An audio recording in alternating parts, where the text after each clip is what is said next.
Hello, everyone, and welcome to another edition of the Coalition cast, where we will be talking about Fallout. We are on episode 7, which is one episode away from episode 8, which will be the season finale. And a lot of things have gone down in this season. I'm excited to talk about it, and I am joined once again by Danny. What's in the box? Oh, wait, what's in the box? Martinez. You gotta do it like what's his name? Brad Pitt. Brad Pitt, yeah. Who's in the box? Who's in the box? Box. That was a good movie. Rest in peace to David Fincher. I need to rewatch that movie. That was great. Yes, it was superb. So this episode was interessante. So let's just jump right into it. Steph's big secret. We knew from previous episodes that she was Canadian. She's pre-war. She's technically over 200 years old. Obviously, she's aging lovely. And she just may be a spy. Now, it opened with, I'm going to assume, the Canadian-American War. Oh, how time is funny. Anyway, so it opened with the Canadian-American War, and we see that her and her friend are attacked. Her friend is severely injured and tells her, make your way to America and do something. And, these Americans are not humans. Don't think of it that way. And we do see that she is able to slaughter a bunch of officers. Her whole goal is to get into a vault, which she is very poor, minimum wage, works as a maid maid in the hotel, where we do see Hank and the wife Cooper. And some Cooper all hanging out doing nefarious things separately. What are your thoughts on Steph's big secret coming out party and also the wedding? Because Chad, who I was like, he has no backbone, got some spine. Yeah. Finally. He got the spine. But he's still stupid because he destroyed the glasses. which I thought was dumb in that scene, because I wanted to talk about the Chet part. He finally got his balls, and then we got Steph's origins, and I feel like, I don't know if it's meant to humanize her, but I felt like it made her more villainous, which works for her because that's her character. So I despised her even more now because she seems like she has no conscience. But because she's Canadian. But that's the whole thing. Like I felt like that whole part was kind of dumb, or just weird, that they would mention the glasses, and then he's like, "Oh, I destroyed them, so I have no proof."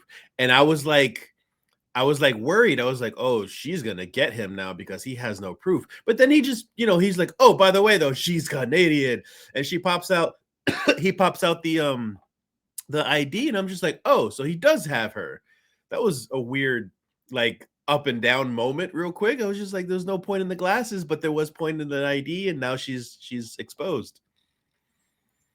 Can I refute that? I felt that it showed his inner conflict, because even though he has no backbone and no spine, I do feel that he genuinely cares about her and he genuinely loves her. And it's very confusing to find out that the person that you married is a traitor and a possible spy, and something nefarious has happened. And he's a father. That is her daughter, his daughter. They share a child. So I saw it as him kind of going back and forth within his mind, being like, no, this can't be. Because you saw him during the wedding. He kind of was looking like very uncomfortable. And he's like, I object. I do not. And then he had to say it stronger again. Sure. I mean, you're saying that it's more of a symbolism between his struggle, but sure. But you could have done that just with the dialogue alone, not just mention the glasses, because he was already struggling by saying I don't, and then he was just like very jittery and he was stuttering and he was just unsure. He was just like, let's keep going and see what happens. And then he was like, no, I don't, stop.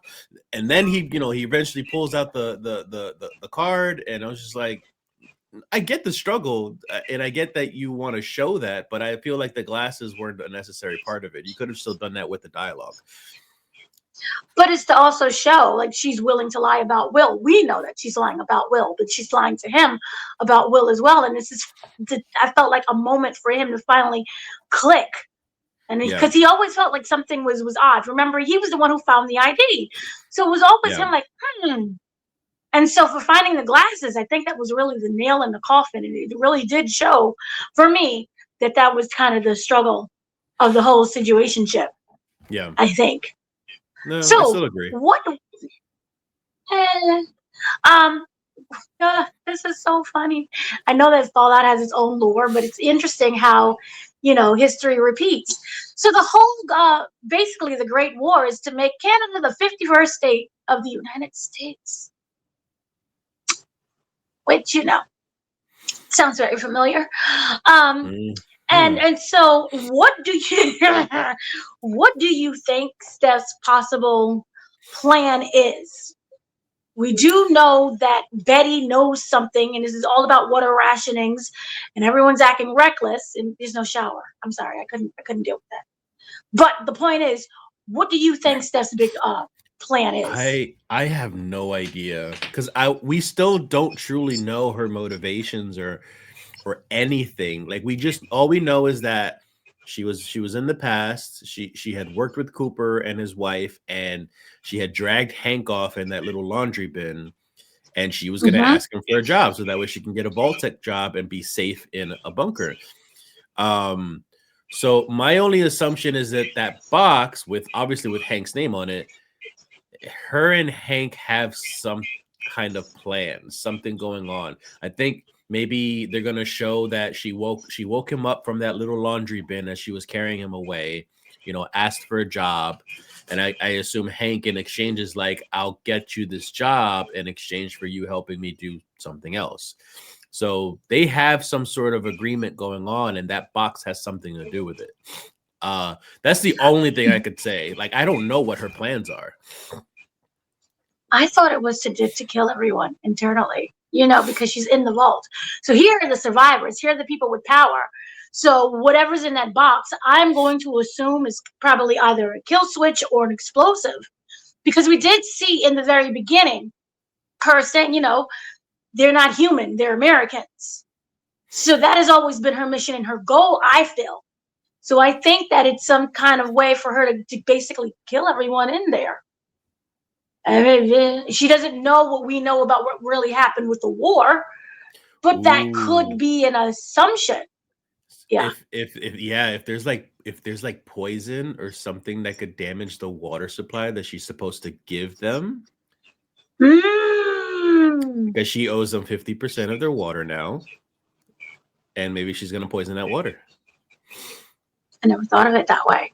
That's really cool. Well, in a bad way, but that would be something major. Do you think that Betty is going to survive? I'm surprised she's still alive. I really like her. I want her to survive, but because she's so innocent and with everything going on, and she actually means well. Like, remember the last episode we reviewed, I was still iffy about what her intentions were, but it really does seem like she genuinely just wants to watch out for the people in the vault. So I feel like she's gonna die for her cause. Ooh. Oh, I do think she's going to die. And it's not how I view her as being, so sweet and innocent. She knows what's going on. I don't know. There's like a little glint in her eye that's like maybe she did something nefarious in the past too. Yeah. But it does kind of feel that she knows too much. She's too suspicious about what's happening. I forgot the name of the man from the previous episode. Remember the larger guy who kind of overheard everybody in the hallway and what was going on? I wonder how he's going to come into play. I'm surprised he's even still alive. They didn't feature him this episode, but I'm going to wonder if maybe Betty or she goes to Betty and is kind of like, hey, this is what I know and this is what I know, something together. Maybe we have to take Steph out as a team. And I don't think that it's going to go very well for them, but I hope they at least try to do something except for bother people about water. But I do feel that as you mentioned, she's going to poison the water. Here's a glass of water. And that's how we get rid of poor Betty. Yeah. Yeah. This was a very interesting thing. We have to talk about the whole Diane Welch, who's the U.S. Congresswoman that was originally thrown at the house. She was in the car. Unless I'm confusing people, wasn't she in the car in the limo? Who had her head basically that's her. beheaded? Who I'm going to understand is the liberal brains of the operation of when Lucy is trying to destroy the chip. What would you call it? Database. You're the technology person. Motherhead. You could call it a motherboard, yeah, in a sense, In a sense, or the server. yeah, the server to protect and serve. So not only that, but we have the whole manipulation that was going on between Lucy and Hank, where it was like, hey, this really does help, protect us and protect the world from each other. And remember, she got to see the guy who was mopping floors and basically serving her, who was on the hill, who had this huge episode. And now he's just docile and doesn't remember anything. And again, there are some cons, but there are also not a lot of, but there's also pros with this mind chip. But she is completely willing to, override that and destroy this completely. Do you think that she will do that come the next episode, or will Hank find some way to outsmart her? Because it did seem like this entire episode was about manipulating her. And I think that he is expecting her to try to destroy everything. He has a plan. Yeah, I think her morals are gonna get in her way about hurting a head, because maybe she still thinks it's alive. We don't know if it's actually technically alive or dead. It looked like it's still being kept alive because it had like a little tube in the mouth. So I don't know how any of that works, but it's video game logic, so who cares? I think if the head is still alive, then she might have some moral conflict on unaliving it. So yeah, there might be some more of it to drag along there, with Lucy trying to figure out if what she's doing is right or wrong. Yeah, I think if she just ups and destroys it, maybe there is a fail-safe plan put into place. I think any kind of mastermind technology should have a fail-safe plan. So maybe that ends up happening when she thinks she switches it off and it's actually still just operating perfectly fine. Another thing that was interesting, we got to learn more about the device and what it actually does. It's not also just about controlling people, but it completely erases your memories and replaces them with more palatable ones. It's like a whole Eternal Sunshine of the Spotless Mind situation. Oh, I love that movie.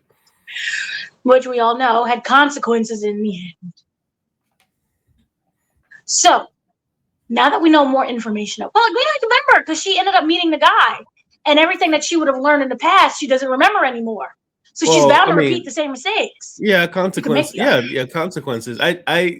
There are consequences, sure, because they also did the whole I think they erased Kristen Dunst's memory and stuff like that. So there was that stuff going on, but I just see it more as I guess I saw it more of in a positive sense of just they both erased their memories, and yet they still found each other. It's almost like soulmates, no matter what, will always end up, finding each other in some sense, regardless of the conflict that they had, because they're such opposites, but they still ended up finding each other.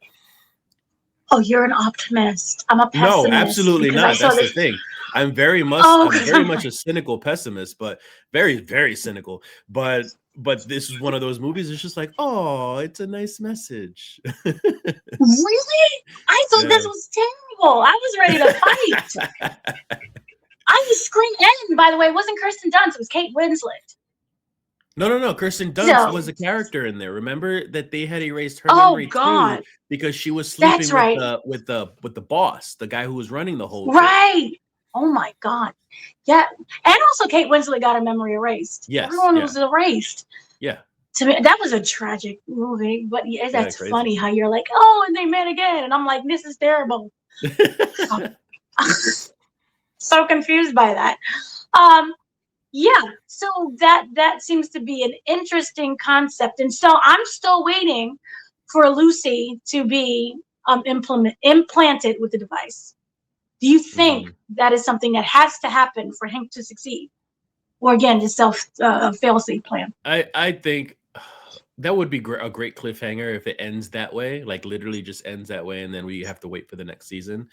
Hank might be forced to do so, and maybe that's what he's going to attempt to do in the next episode.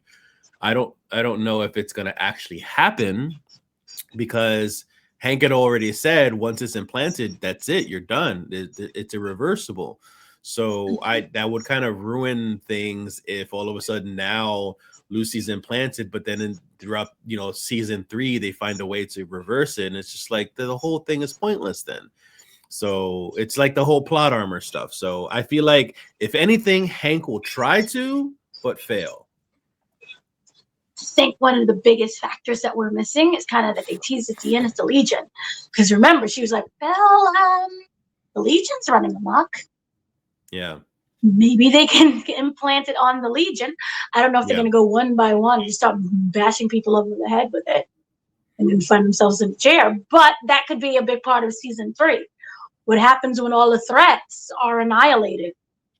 Well, I mean, it could be as easy as just sticking it on to like 1 or 2 people. It's almost like a zombie apocalypse. When patient 0 starts biting 1, and then 1 starts biting 2, and then 2 starts biting 3 and 4, like it just starts to spread. So all you need is 1 or 2 people to get it started, and they can be sneaky and implant it onto the next people over and have that, in a sense, a viral spread. Right. So moving on from that, we got showdown, we got big fight, we got the Rock'em Sock'em robots taking on the Death Claw. Yeah. I'm sure this is part of the game. This one was Ghoul, Maximus. Poor Thaddeus. He's so positive despite everything literally falling apart around him. So they end up reaching Robert House's building, which is well protected by the Death Claw. I don't know. I expected something more big, but I have to remember they were all mutants.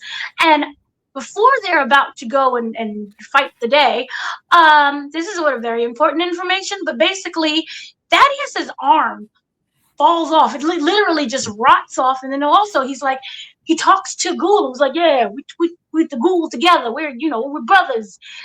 Tell me about this. And this is about literally a mouth popping out of his shoulder, his collar, waiting for his nose to fall off.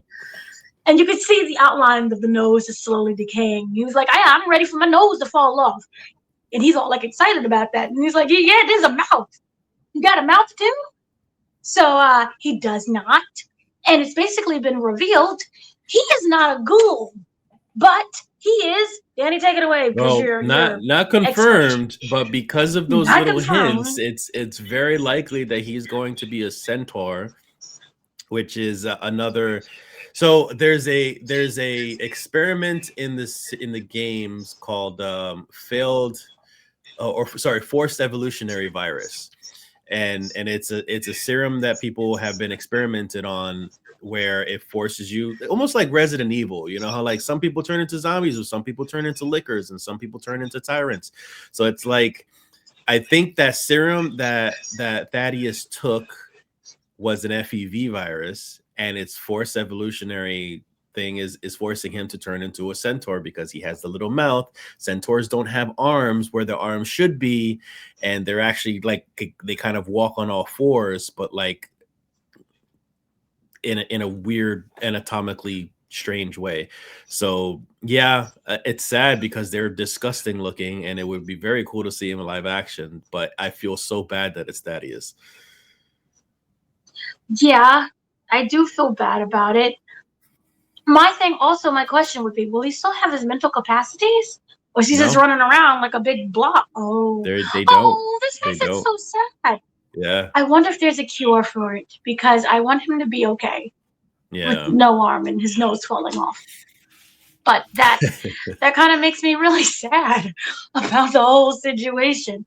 Oh, so we might lose Thaddeus. So thoughts and prayers that we don't lose Thaddeus. We also got a whole thing about the cold fusion. What do you think they're going to do with cold fusion? Because I saw a video and I was like, that's a nuclear bomb. But I know nothing about cold fusion because I went to a performing arts school and we didn't learn science. Well, I mean, I didn't know so much about it either, but I'm assuming the cold fusion it's basically just infinite energy. So I think House just wants it for himself, so he infinitely can power up his city and himself, because now it's revealed in the end that he put his consciousness in the computer. So yeah, just infinite energy for him and his city. That's all that really matters. And then he obviously could use the technology to further his own agenda on other things, but yeah, that's all it is. Sorry about that. My kitchen was burning down. Okay, so it's like, it smells good. Burn food. Okay, so yes, I kind of agree with that, but I just kind of feel that there's a much larger play when it comes to this cold fusion, especially the fact that it's like, used as a bargaining chip. And we did see it several times within this episode, not only just in Hank's possession, but in other people's possessions as well. And so I'm just kind of wonder what the overlarge picture is going to do here. What do you think of Ghoul, Thaddeus, and Maximus pair up? Because I really like that. With him and Lucy, it was cute until it wasn't. It was wearing out his welcome. But I like the trio a little bit more. You have the one person trying to be positive, and the other two is just like meh. And of course, Ghoul is more meh than Maximus in this situation. But I thought they worked very well together, even though Thaddeus is literally falling apart. And also that big fight sequence, no one died, so yay. I think writing wise, it makes a lot of sense to put them together because yes, you have the serious one, and then you have the really goofy positive one, and then you have Maximus in the middle, kind of like to balance out both of them, which works out. I thought it was a really cool scene, but as me just viewing it, I think it looked very silly. It was almost like an Avengers style moment, but with like just a goofy Thor, and the Red Skull was there, which is like played by Cooper. So it was very strange. But I was like, yeah, I like those type of dynamics when it comes to conflict of personalities between all of them. So I would like to see more of it, honestly. Hopefully we don't get Thaddeus dying right away. And we maybe get to see a little bit of him in the third season before he turns into whatever it is he's going to turn into. But if he doesn't, he doesn't. But anyways, I like to see more of them. I thought the moment was cool and weird. Yeah, I completely agree. And that fight scene, woo! Yeah, about time we got more of a look on the Deathclaw. So it was very cool to for them to showcase their power and how you needed the power suit. Like, there's no way you could survive without the power suit on those Deathclaws. So it was very cool. And am I wrong? But did the power suit for this episode look much bigger than the previous power suits? It looked bigger to me. Like, looked stronger and thicker. No, the same to you? Because I was like, it looks a little bit bigger, it looks thicker. I think it was more. You kept talking about. I think maybe you just felt that way because you knew it was from a different faction. Well, see, that faction is making it just better. We're not going to all make the same things. That was some good quality right there. So I need to see more of that. And it didn't like completely fall apart. I think we had one where it was like he lost. I felt like he lost something. It looked like it was too okay, so remember when he killed, oh gosh, what was the actor? I think it was the Indian actor who's from the Marvels. Kamal Nanjiani. Nanjiani. Yeah. From my understanding, Nanjiani was inside of the suit when he was killed by Thaddeus. That suit looked a bit more flimsy compared to the suit that we got now. So that's just what I just meant by that. To me, it looked flimsy. Yeah, because the Deathclaw was really going at it. Yeah. And this was just, Maximus with a thing, an axe, or something. I mean, you could kind of argue that, it's an old model. So, it's kind of like the same way Americans used to make their cars, because their cars used to be made of steel back in the day. And then obviously you want cost cutting measures, and then you want things to be a little bit safer or take the impact a little bit better. So you switch to aluminum instead, and things are a little bit weaker. So maybe that's the case of just like the one faction versus the other that's mass producing it, because the power suit is almost like a symbol to them in with the Legion. That was 200 years ago. I remember some of the technology could have been, from there as well. And that stove that Hank got handcuffed to, that looked like a well-made stove. like that stove. So yes, I was agree thinking with you. that too. I'm like, you can't break the handle. Oh wait, no, this was like back in the 70s and 80s. This thing was made. So that, those things are made of steel. That's a good stove. Yeah. That whole thing was the dishwasher too. I mean, it crumbled up the glasses, and it's still like quality right there. So we have to go to Norm. Norm is next. It's kind of our final. Wait, no. Before we get to Norm, Hank. Wait, not Hank. Robert House. He's back in a way. He's on the screen. So they're gonna have their showdown in the next season. And I not season episode. I want there to be some kind of plot twist, hopefully, where you know, Robert is very displeased with what's going on with Hank. I don't see it to be a friendly conversation. Give me some drama. Give me something. No. I don't know. I guess I don't think we've seen enough for me, it is my own We personal haven't opinion. seen any. I don't think we've seen enough interactions between the both of them to warrant either like they hate each other or they're in cahoots with each other or they tolerate each other. Who knows? Well, to me, it always seemed that Hank always wanted to please Robert. So remember, he was like, I get the raise, and I could do this, and I'm working on this, sir. Mm-hmm. And throughout the episodes, and Robert never really gave like, "Hey, welcome aboard" kind of camaraderie thing. Maybe you could just view him as one of those weaklings or people who does his job for him. He was able to get the device to actually not blow off people's heads. So it's like, yeah, thank you, but I'm going to be taking over everything now, and you get nothing. The whole thing was like a promotion, and he wanted, that greater recognition. He's like, no. I mean, well, yeah, but it's just I see House as we talked about this before. He's like Howard Stark, and well, more like Tony Stark because Howard Stark didn't. He seemed like he was always obsessed with his work, but he always meant well. And then Tony Stark, early Tony Stark, it was more just about the money and the recognition and the fame and all that. So House just seems like he sees everybody else beneath him because he's such a genius and he's so much better than everybody else. So I don't see him feeling like he's gonna be at anybody's at his level. Like he's always above. So he's Dr. Doom. Yeah. Okay. So then the last part is Norm. They tried to kill Norm several times. I'm pretty sure he has CTE at this point. It looked like a very strong. I'm like, oh, he's dead, because they just like slammed it on his head. And the fact he didn't wake up with any kind of headache or even bleeding was like, oh, okay, TV show logic. Yep. TV show logic.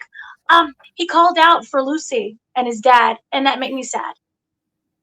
Do you think there's going to be a reunion? His dad, neither dad or Lucy was there because they was busy driving to the headless Diane. Yeah, I'm sure there's gonna be. Maybe not this season, obviously, but there's gonna be eventually. They'll all meet up at some point. But I found his side of the story pointless. You could have literally saved. You could have saved him being knocked out multiple times, and him waking up and doing his transmission all in one scene, rather than just jumping back and forth. So it honestly really annoyed me when they jumped to him being knocked out. He woke up, he said like 2 words, and then got knocked out again. And that was the end of the scene. I was just like, why did you even bother? Like, I get what you want to portray. I get what you want to portray and what you want to show and the struggle that he's going through. But just do it all together, please. Like, you're jumping around too much. There's too much. There's already too much jumping around as it is, because then we got Steph and we got Norm and we got Hank and then we got Cooper. And there's a lot of characters and there's way too much jumping around. So the whole Norm thing could have been compacted towards the end. So that's my only critique about it that annoyed me. But other than that, I'm excited for them to have a reunion eventually. And it seems like he resents her, Lucy, a little bit, because he says at the end, like, what's going to happen to our vault?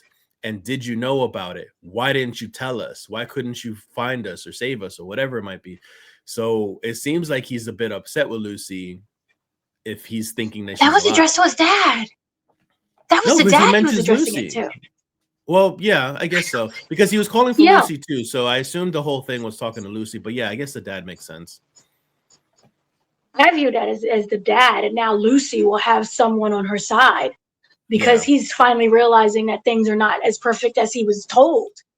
And also, Mm-hmm. you have Volt 31 is trying to kill him Mm-hmm. repeatedly, which is why I was okay with the jumping around because when you're in the vault, you're not sure of your strength and what it takes to probably like fully kill someone.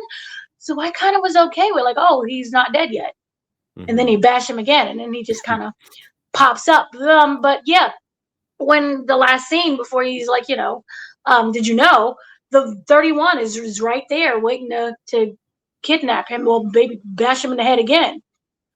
So he might get saved. I feel like he might get saved. I will say that because Claudia might be the one who helps him because she did help him Yeah. the first time he got bashed in the head.